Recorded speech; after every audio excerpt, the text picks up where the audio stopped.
5 classic nursery गीतों की रचना के पीछे का काला सच भाग 1।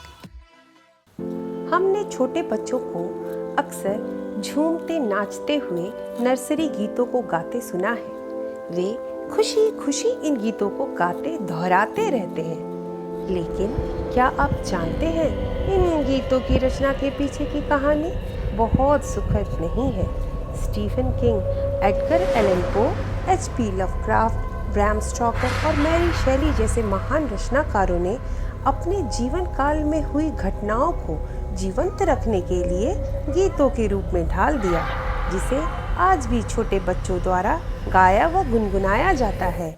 आइए हम इन गीतों के पीछे की कहानी को जानें। बाल गीत बाबा ब्लैक शिप। सबसे पहले हम बात करते हैं जाने माने बाल गीत बाबा ब्लैक शिप की, जिसे सन 1731 में रचा गया था।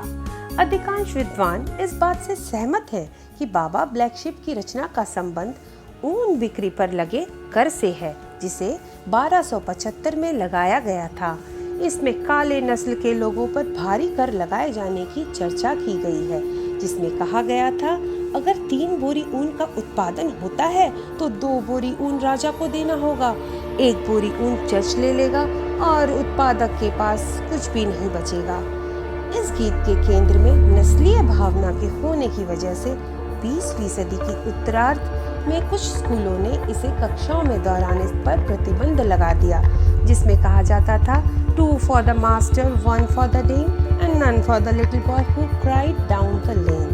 बाद में लोगों की भावनाओं को ध्यान में रखते हुए इसमें कुछ बदलाव किए गए और राजा, चर्च एवं उत्पादक तीनों को बराबर मात्रा में ऊन बांटने की बात कही गई। अगला बाल गीत है London bridge is falling down, जिसकी रचना सन 1744 में की गई थी। इस गीत की रचना के पीछे की सच्चाई तो मानव बलि जैसे घिनौने और दुखद घटना पर आधारित है। जब मशहूर लंदन ब्रिज का निर्माण किया जा रहा था तो वह बार बार ढह जाता था। पुल को ढहने से बचाने के लिए हर एक संभव उपाय किए गए, पर सभी विफल रहे।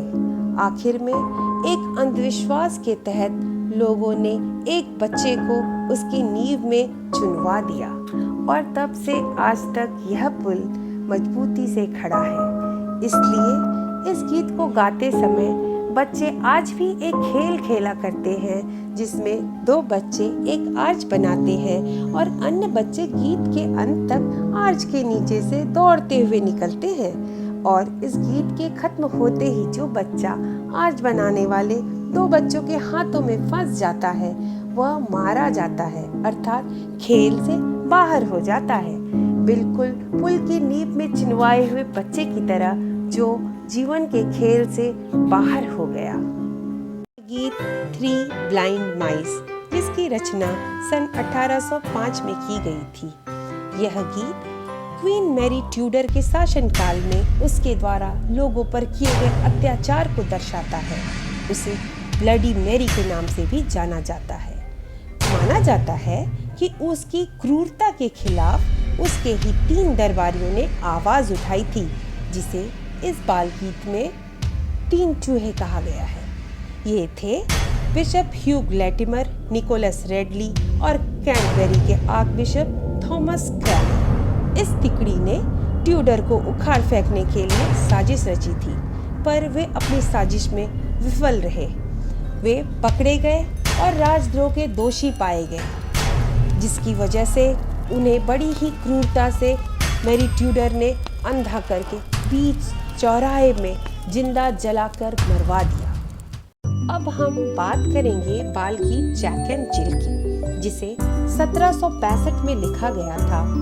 इस गीत में यह बताया गया है कि किस प्रकार फ्रांसीसी क्रांति के दौरान शासक फ्रांसिस लुई 16 और उसकी पत्नी मैरी एंटोनेट को राजद्रोह का दोषी ठहराया गया और बड़ी ही बेरहमी से दोनों का सिर काटकर उनकी हत्या कर दी गई। इस प्रकार आतंक से भरे शासन का अंत हुआ। इस गीत में फ्रांसिस लुई 16 को जैक और मैरी एंटोनेट को जिल कहा गया है। भले ही इन दोनों की हत्या करके आतंक के शासन का अंत किया गया था, परंतु हत्या तो आखिर हत्या ही होती है और बच्चों को ऐसी बातों से सदा ही दूर रखना चाहिए। और अंत में हम बात करेंगे बाल गीत रिंग अराउंड द रोजी की, जिसे सन 1881 में रचा गया था। इस बाल गीत की जड़ें जुड़ी हैं सन 1665 में यूरोप और लंदन में फैली महामारी से, जिसे ग्रेट प्लेग कहा गया था, जिसने हजारों लोगों की जान ले ली थी। इस गीत में रोजी शब्द का प्रयोग उन गुलाबी दानों के लिए किया गया जो रोगी के शरीर पर हुआ करते थे। इस बीमारी ने हजारों की जान ले ली थी और सब तरफ लाश ही लाश फैले थे। इन लाशों से उठने वाली बदबू से परेशान होकर लोगों ने इनको फूलों और जड़ी बूटियों से ढक दिया था और बाद में इन्हें जला दिया गया, जिसकी वजह से सब तरफ राख ही राख फैल गए थे। हम कहाँ जानते थे कि जिन चुलबुले बाल गीतों को हमने अपने बचपन में गाया था या आज भी जिसे छोटे बच्चे बड़े ही चाव से गुनगुनाते हैं, उनके पीछे इतनी भयानक सच्चाई छुपी हुई है। पर अब हम जान चुके हैं कि जिन बाल गीतों के माध्यम से सैकड़ों सालों से छोटे बच्चों को कहानियां सुनाई जा रही थी, उनके पीछे एक काला संदेश जो बहुत ही दर्दनाक है छुपा हुआ है। अब आप बताइए, क्या आप चाहेंगे कि आपके बच्चे या छोटे भाई बहन इन बाल गीतों को गुनगुनाएं? अगर आप भी ऐसे किसी बाल गीत के पीछे की सच्चाई को जानते हैं तो हमारे साथ कमेंट सेक्शन में जरूर साझा करें। अगर आपको हमारा ये वीडियो अच्छा लगा तो इसे लाइक करें, अपने दोस्तों से शेयर करें और हमारे चैनल को सब्सक्राइब जरूर करें।